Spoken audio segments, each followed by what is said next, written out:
नाशिकमध्ये धाडसत्र पडतंय.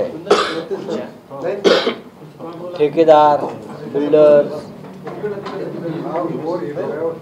नाशिकचीच निवड का केली आहे धाडसत्रासाठी? त्याचं जरा संशोधन पत्रकारांनी केलं पाहिजे. हे सगळे ज्यांच्यावर धाडी पडलेले आहेत त्यांचे संबंध सरकारमधल्या कोणाशी आहेत, हे कोणाचे फायनान्सर आहेत, यांच्याकडे कोणाची गुंतवणूक आहे, याचा शोध उच्च पातळीवरून सुरू आहे. गेल्या 1.5 वर्षामध्ये सरकारमध्ये जो मोठ्या प्रमाणात भ्रष्टाचार आणि लुटमार झाली, तो लुटमारीचा पैसा कुठे गुंतवला आहे? मोठ्या प्रमाणात नाशिकमध्ये आले. नाशिकमध्ये फक्त ललित पाटील नाही, हाय प्रोफाईल पांढरपेशे हे असे ललित पाटील जे आहेत त्यांच्यावर या धाडी पडल्या आहेत आणि त्यांची नावं जाहीर करा. हे जे सगळे ठेकेदार आहेत किंवा बिल्डर्स आहेत, म्हणजे तुम्हाला त्यांचे मुख्य सूत्रधार कोण आहेत मंत्रालयातले किंवा राजकारणातले हे स्पष्ट होतं. कोट्यावधी रुपयाची माहिती समोर आलेली आहे अँटी करप्शन विभागाकडे, इन्कम टॅक्सकडे आणि अन्य तपास यंत्रणाकडे. एवढंच सध्या सांगू शकतो. मुंबई, नाशिक, पुणे आणि जळगाव आणि संभाजीनगर या प्रमुख शहरातल्या बिल्डरांकडे आणि ठेकेदारांकडे सरकारमधील मंत्री आणि सत्ताधारी पक्षाचे आमदार यांनी बदल्या बढत्या या माध्यमातून, ठेकेदारीच्या माध्यमातून, सरकारी निधीच्या माध्यमातून कोट्यावधी रुपयांचा निधी त्यांना मिळतो आहे. आमच्या लोकांना मिळत नाही आहे, माहिती आहे तुम्हाला. मग तो निधी जो आहे त्याचा गैरवापर, कामं न करता कमिशनबाजी, हे कोट्यावधी रुपये पुन्हा त्याच ठेकेदाराकडे गुंतवले जातात, बिल्डरांकडे गुंतवले जातात. त्याची संपूर्ण माहिती काही अधिकारी जे असतात ते सगळेच मिंधे नसतात, यंत्रणा काम करत असते आणि त्यांच्या फायली बनतात आणि सगळी माहिती दिल्लीपर्यंत गेलेली आहे. बस बोला.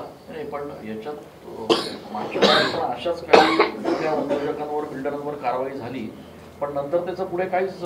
मग ते त्यांच्याकडून आता निवडणुकीसाठी पैसे घेतले जातात. त्यांना ब्लॅकमेल करून त्यांना आता ब्लॅकमेलही केलं जाईल आणि व्यवहार हा असाच असतो राजकारणामध्ये सध्या.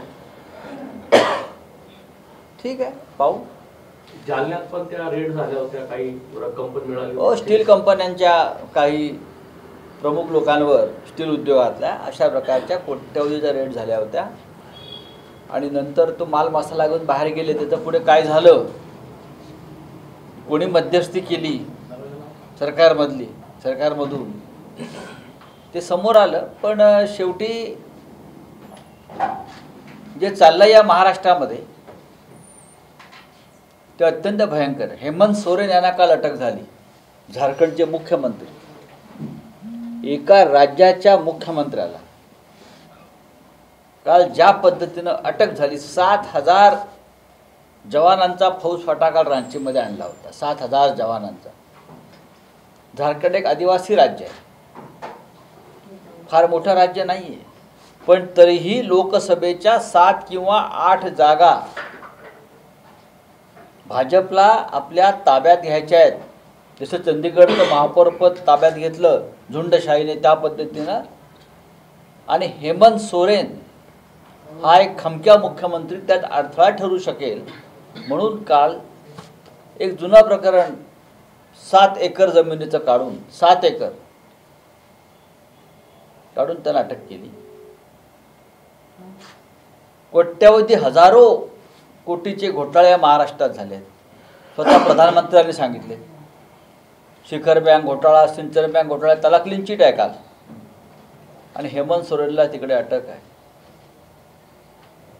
हसन मुश्रीफ असतील, भावना गवळी असतील, प्रफुल्लभाई पटेल असतील, मी कोणावरती व्यक्तिगत टीका करत नाही, पण हेमंत सोरेनला अटक.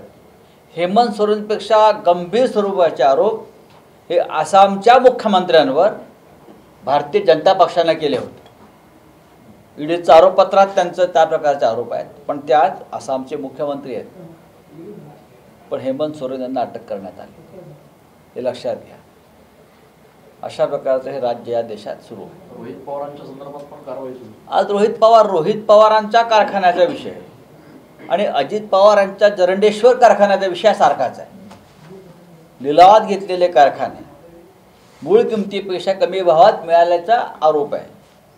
मग जो आरोप अजित पवारांवरती आहे तो रोहित पवार किंवा अन्य अनेक 60-65 लोकांनी अशा प्रकारचे कारखाने घेतले आहेत. पण ईडीच्या दारात चक्रा कोण मारतायत? रोहित पवार. कारण ते भाजपला मिंधे नाही आहेत, ते भाजप पुढे झुकले नाही आहेत आणि झुकणार नाही आहेत. नितीश कुमार यांच्या निकटवर्त्यांवर धाडी पडल्या 2 महिन्यापूर्वी ईडीच्या. आपल्याला माहिती असेल सांगतो, जनता दल युनायटेडचे खजिनदार, त्या पक्षाचे खजिनदार, त्या पक्षाच्या प्रमुख नेत्यांचे काही नातेवाईक, त्यांना अर्थपुरवठा करणारे प्रमुख लोक त्यांच्यावर बिहारमध्ये धाडी पडले आणि 2 महिन्यात नितीश कुमार हे भाजपवासी झाले. ही मोडस ऑपरेंडी. महाराष्ट्रामध्ये आम्ही वाकलो नाही. महाराष्ट्रात शरद पवार असतील, रोहित पवार असतील किंवा अन्य प्रमुख नेते असतील, हे ठामपणे उभे आहेत. काय हवं ते करा, आम्ही तुमच्या झुंडशाहीपुढे झुकणार नाही. अरविंद केजरीवाल यांना 7 समन्स आले, तेही जायला तयार नाहीत. ते कारवाईला सामोरे जायला तयार आहेत. आणि मला खात्री आहे जे प्रमुख लोक आम्ही आहोत सगळे, त्यांच्यामुळेच या देशामध्ये लोकशाहीचं रक्षण होईल, क्रांतीची ठिणगी पडेल आणि उद्याच्या लोकसभा निवडणुकीमध्ये जनतेला शाणपण येईल आणि ही सत्ता उलथवली जाईल. भाजपमध्ये येणारे जे नगरसेवक असतील किंवा आमदार असतील यांना मोठ्या प्रमाणात निधी दिला जातो आहे. होय. त्या संदर्भात नेमकं काय, म्हणजे आतापर्यंत विरोधकांना कुठलाही निधी नाही, मात्र नाही, नगरसेवकांना नाही, आमदारांना नाही, खासदारांना नाही. जोपर्यंत भारतीय जनता पक्षामध्ये तुम्ही प्रवेश करत नाही तोपर्यंत तुम्हाला विकासाच्या संदर्भात कोणती मदत करणार नाही. हे या देशातल्या जे भारतीय राज्यघटनेच्या विरोधातलं तत्त्व वापरलं जातं आहे. समानतेचा न्याय किंवा न्यायाचं समान तत्त्व इथे वापरलं जात नाही. मला तर असं वाटतं आहे की हा कालचा प्रजासत्ताक हा बहुधा शेवटचा प्रजासत्ताक असावा. उद्या जर दुर्दैवानं यांना 400 पार EVMच्या मदतीनं काही मिळालं, EVMच्या मदतीनं म्हणले मी, आम्ही ते देणार नाही, तर ह्या देशाची राज्यघटना बदलून 26 जानेवारीचा प्रजासत्ताक दिन हा नव्या राज्यघटनेनुसार, नवीन राज्यघटना जी लिहिली जाईल या लोकांकडून त्यानुसार केला जाईल. हे पण तुम्हाला सांगतो आणि त्या दृष्टीने तयारी सुरू आहे. संदर्भामध्ये ठीक आहे. काय मिश्रांच्या संदर्भातलं ट्विट तुम्ही केलं, त्याला भारत माता की हत्या असं म्हटलं तुम्ही. EVM मशीनच्या संदर्भातला तो संपूर्ण विषय आहे. काय तुम्हाला म्हणायचं होतं त्यामधलं? चंदीगडच्या महापौर पदाच्या निवडणुकीमध्ये आम्हाला काय म्हणायला पाहिजे? तुम्ही म्हणायला पाहिजे. तुम्ही मला काय विचारताय? मीडिया मला काय विचारतो हा प्रश्न? ज्या पद्धतीनं पीठासीन अधिकाऱ्यानं बहुमत असलेल्या आप आणि काँग्रेसची 8 मतं बाद करून भारतीय जनता पक्षाला विजयी घोषित केलं, या भारत मातेची हत्या नाही? सरळ सरळ दिसतंय तो पीठासीन अधिकारी टेबलावर बसून आपला पडलेली मतं आपल्या पेनाने खोडतोय, अवैध करतोय, हे दिसतंय. राहुल नार्वेकरांनी जो गुन्हा या महाराष्ट्रात केला तोच गुन्हा तिकडल्या पीठासीन अधिकाऱ्यांना भाजप त्या महापौर पदाच्या निवडणुकीत केलेला आहे.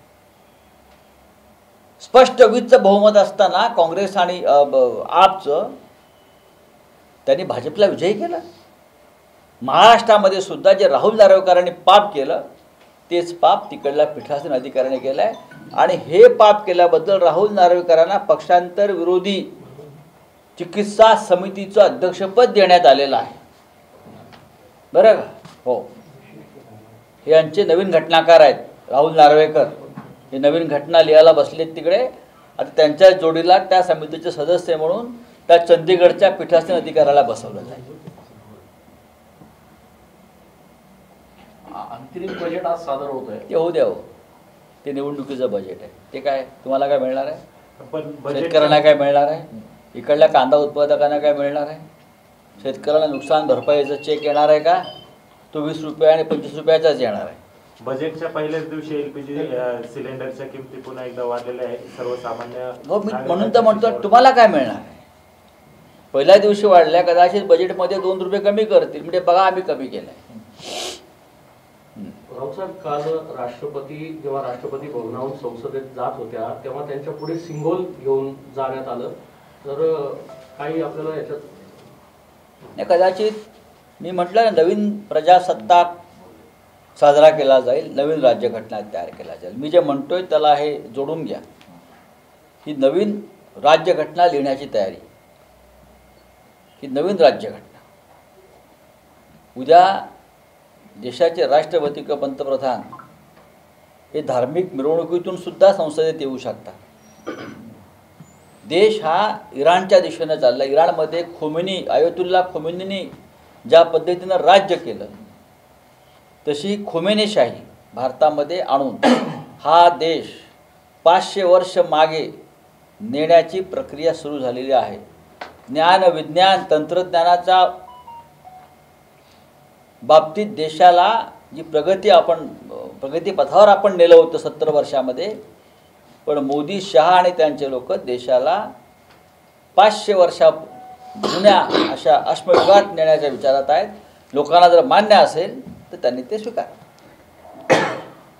साहेब, वंचित आघाडी महाविकास आघाडीमध्ये सामील झालेली जवळजवळ मनसेला काही प्रस्ताव दिलाय का आपण देश वाचवण्यासाठी आपण या महाविकास आघाडीत सामील होतो किंवा देणार आहात का? आम्ही प्रस्ताव कशा करता द्यायला पाहिजे? देश वाचवण्याची जबाबदारी, लोकशाही वाचवण्याची जबाबदारी या देशातल्या सगळ्या सुज्ञ राजकीय पक्षांची आणि भारत मातेवरती प्रेम करणाऱ्या प्रत्येकाची आहे. वंचित बहुजन आघाडीचा मनाचा मोठेपणा असा आहे, खास करून ॲडव्होकेट प्रकाश आंबेडकर म्हणजे बाळासाहेब आंबेडकर आमचे प्रिय, त्यांनी वारंवार सांगितलं की आम्हाला महाविकास आघाडीमध्ये तुम्ही समाविष्ट करून घेतलं पाहिजे. आम्हाला सुद्धा या देशातल्या राज्यघटनेचा आदर आणि संरक्षण करायचं आहे. ज्या पद्धतीचं राजकारण मोदी आणि शहांच्या राज्यात सुरू आहे, या देशातलं स्वातंत्र्य नष्ट होईल, लोकशाही नष्ट होईल, संविधान तुडवलं जाईल, बदललं जाईल, ही भीती जशी बाळासाहेब आंबेडकरांना वाटते, वंचितच्या कार्यकर्त्यांना वाटते, ते आम्हालाही वाटते. त्याच्यामुळे आपण एकत्र येऊन काम केलं पाहिजे, ही माननीय बाळासाहेब आंबेडकर यांची भूमिका आहे आणि त्याच्यामुळे आम्ही त्यांचं स्वागत केलं, ही त्यांची भूमिका आहे. जर कोणाला असं वाटत असेल की या देश वाचवण्याच्या प्रक्रियेमध्ये आम्हाला सहभागी व्हायचं आहे, त्यांनी तसं ते व्यक्त केलं पाहिजे, जसे बाळासाहेब आंबेडकर व्यक्त करतात. काल जी सुनावणी झाली राष्ट्रवादीची, त्यामध्ये त्यांच्याकडनं युक्तिवाद करण्यात आला अजित पवारांकडनं का शरद पवार हे सदस्य नाही तर राष्ट्रवादीचे अध्यक्ष कसे. बघा, काल ते वक्तव्य करत असताना त्यांच्यासमोर त्यांना भ्रष्टाचारासंदर्भात जे क्लीन चिटचा कागद मिळाला तो आला असेल, त्याच्यामुळे ते गांगरले असतील. एक लक्षात घ्या, हा सगळा सुनावणीचा फार्स आहे. राहुल नार्वेकरांच्या समोरची सुनावणी, बरं का, हा शांतता फार्स सुरू आहे असं एक नाटक आहे. ते शिवसेनेने त्याचा अनुभव घेतलेला आहे, आता तो राष्ट्रवादी काँग्रेसला आहे. शरद पवार स्वतः हयात आहे तो, तरीही राष्ट्रवादी कोणाची हा प्रश्न जर राहुल नार्वेकर यांना पडला असेल तर त्यांनी सुनावणी न करताच निकाल द्यावा आणि जे नवीन राज्यघटना लिहायला घेतलेली आहे त्यांच्या नेतृत्वाखाली, ती लिहिण्यासाठी त्यांनी एखाद्या परदेशात लंडनला वगैरे जाऊन बसावं. चला.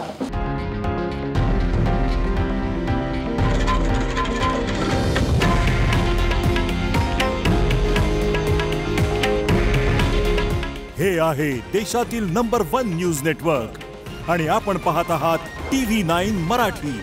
काळजी तुमची, हित महाराष्ट्राचं.